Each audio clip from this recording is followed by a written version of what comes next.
आरक्षणासाठी अशा पद्धतीने पुन्हा एकदा हाती घेतलं जातं. काय तिथं आम्ही कुणाच्या बाजूने कोणाच्या विरुद्ध बोलणार.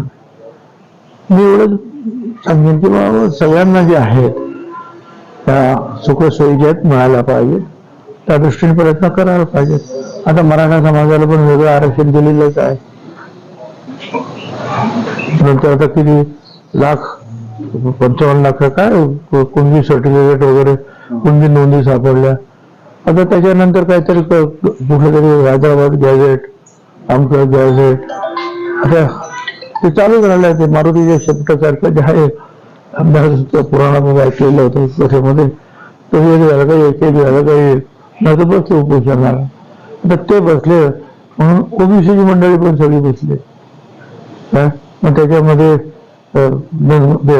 वंजारी समाजाचे आहे, लाट समाजाचे आहे, माळी समाजाचे आहे, असे वेगवेगळे